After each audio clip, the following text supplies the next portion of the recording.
Você já sentiu que a raiva era a única coisa que te mantinha de pé? Aquela sensação de que se você parasse de lutar, de provar algo, tudo desmoronaria? Eu sei como é acordar todo dia com um motor ligado dentro, impulsionando para frente, mas sem saber exatamente para onde. Uma energia bruta, quase um escudo. E por trás desse escudo, um vazio. Uma dor que você não consegue nomear, mas que está lá, latejando, desde que você se lembra. É sobre essa raiva que eu quero falar.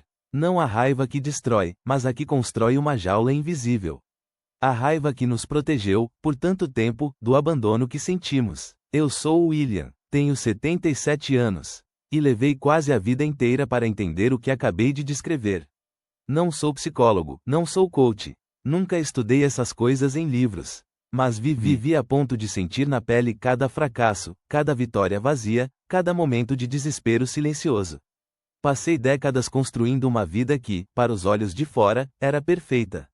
Uma carreira de sucesso, bens, respeito. Mas por dentro, era um deserto, uma busca incessante por algo que eu nunca encontrava, porque estava procurando nos lugares errados. Demorei muito para perceber que o que eu buscava lá fora era a validação que nunca tive em casa. Aquele reconhecimento que faria o vazio ir embora. E, quando finalmente parei de correr, a verdade me atingiu como um raio. Tudo o que eu precisava já estava dentro de mim. Mas tive que quebrar o escudo da raiva para enxergar. E é por isso que eu sei que você, talvez, esteja sentindo algo parecido. Essa raiva contida, esse motor ligado, essa necessidade de provar. A gente aprendeu a fazer isso cedo. Aprendeu que o amor, ou a atenção, era uma moeda de troca. Que a gente precisava ser o melhor, o mais forte, o que nunca falha, para merecer um olhar, um elogio, um abraço. E essa é uma lição cruel, porque ela nos faz acreditar que somos insuficientes por natureza. Que precisamos de algo externo para nos completar. Homens da nossa geração, ou da sua, cresceram com pais que, muitas vezes, estavam lá fisicamente, mas ausentes em espírito.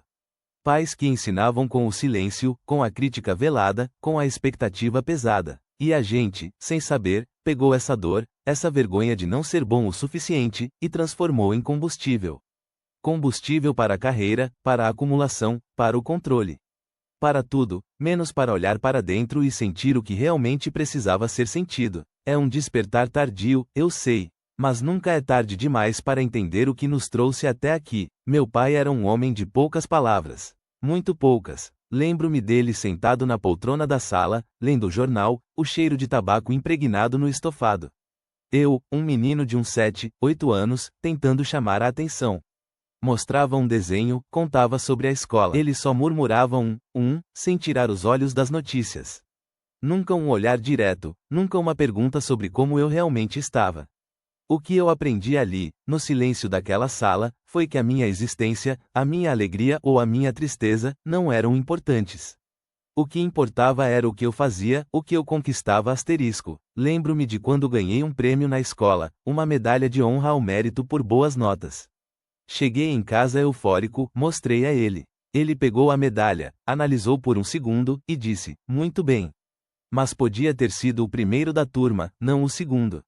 E devolveu. A medalha, para mim, virou um peso. Não um motivo de orgulho. Aprendi que o amor era condicional, que eu sempre teria que correr atrás de um ideal inatingível. Que eu precisava ser perfeito para ser visto. E essa lição, essa dor sem nome de não ser suficiente, de ser invisível, ela moldou cada decisão, cada ambição que tive. Eu não queria ser como ele, mas me tornei um eco das suas expectativas, buscando a aprovação em cada novo desafio, em cada nova vitória. E eu corri como um louco por décadas. Aos 50 anos, eu tinha tudo que a sociedade dizia que era sucesso. Uma empresa sólida, casas, carros, uma conta bancária que nunca me preocuparia. Lembro-me de um dia específico. Era a inauguração da minha terceira fábrica, um dia de festa, com discursos, champanhe, aplausos. Estava lá, no palanque, com o microfone na mão, olhando para a multidão de funcionários e parceiros. Todos sorrindo, me parabenizando. E eu senti um frio na espinha. Um silêncio ensurdecedor dentro de mim. Não havia alegria, não havia satisfação. Só um vazio imenso, um buraco negro que parecia engolir todo o barulho e a celebração. Era como se eu estivesse assistindo a um filme da minha própria vida, mas sem ser o protagonista. Aquele dia, em vez de ser o ápice da minha felicidade, foi o auge do meu desespero silencioso. Percebi que tudo aquilo que eu havia construído, tijolo por tijolo, tinha sido para preencher um espaço que não era material. E eu não tinha ideia de como parar. O motor ainda estava ligado, e eu me sentia um impostor, um sucesso ambulante sem alma. Esse vazio, essa necessidade de aprovação, não ficou restrita à minha carreira.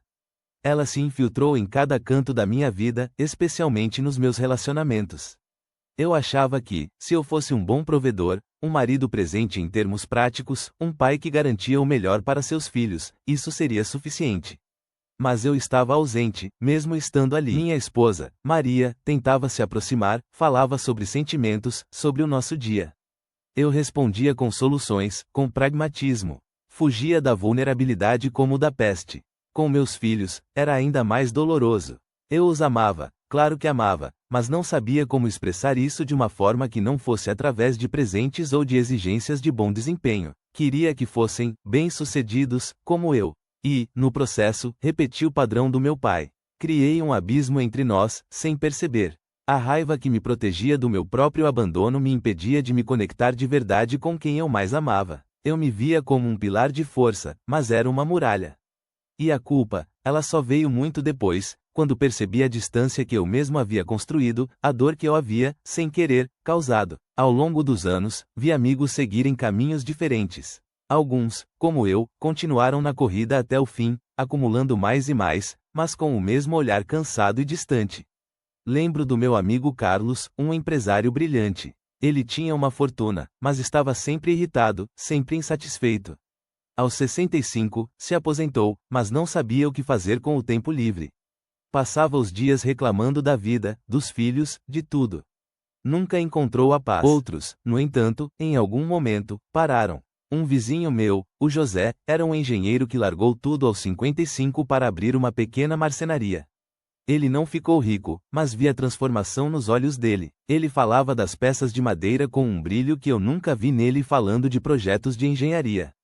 E ele estava ali, presente. Brincava com os netos, conversava com a esposa com uma calma que me intrigava. Ele encontrou um tipo de suficiência que não dependia de números ou de reconhecimento externo. Ele não estava mais correndo de nada. Ele estava simplesmente sendo asterisco. E foi vendo esses contrastes, essas vidas tão diferentes, que comecei a questionar a minha própria corrida. Percebi que a transformação era possível, que a paz não era um mito, mas uma escolha que eu ainda não havia feito. Para mim, a verdadeira liberdade não é ter o poder de comprar o que quiser, ou de controlar todas as situações. A liberdade, para mim, é a liberdade de não precisar mais provar nada asterisco. É a permissão de ser quem você é, com suas falhas e suas vitórias, sem a constante necessidade de buscar validação externa. A suficiência, então, não é ter o bastante em sua conta bancária, mas sentir que você é o bastante, que sua essência já é completa. Não é a ausência de desejo, mas a ausência daquele vazio que exige ser preenchido por fora. E presença? Presença é estar de verdade onde você está. É ouvir seu filho contando uma história e realmente escutar, sem pensar na próxima reunião. É sentir o sabor da comida, o cheiro da chuva, o calor de um abraço.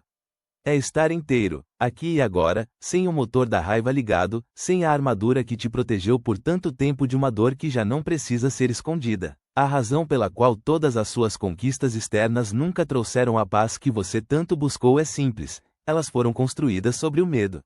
O medo de não ser bom o suficiente, o medo de ser abandonado, o medo de ser invisível, como eu me senti. E o medo não pode gerar paz. Ele gera mais medo, mais controle, mais necessidade de acumular, de lutar.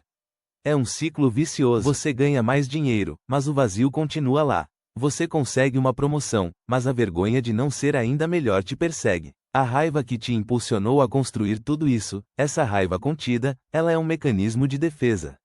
Ela te protegeu da dor inicial, daquele abandono lá atrás. Mas ela também te aprisionou. Ela te impediu de sentir, de ser vulnerável, de se conectar de verdade. E enquanto você continuar buscando lá fora, o vazio vai continuar te esperando, porque o que você precisa encontrar está dentro, não fora. Se você se reconheceu em alguma parte da minha história, saiba que não está sozinho. Essa dor sem nome, esse vazio, essa raiva, eles são mais comuns do que você imagina. Não há vergonha em sentir tudo isso. Pelo contrário. É um sinal de que você está começando a despertar, a enxergar as coisas como elas realmente são.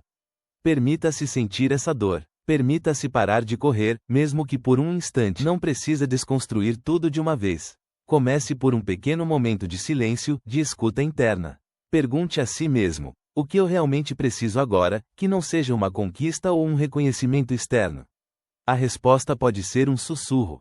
E se este vídeo fez algum sentido para você, se ele tocou em algo que você precisava ouvir, eu te peço uma coisa: compartilhe. Compartilhe com outro homem que você conhece, que talvez esteja na mesma corrida, sentindo o mesmo vazio, e que também precise dessa permissão para parar e, finalmente, se encontrar.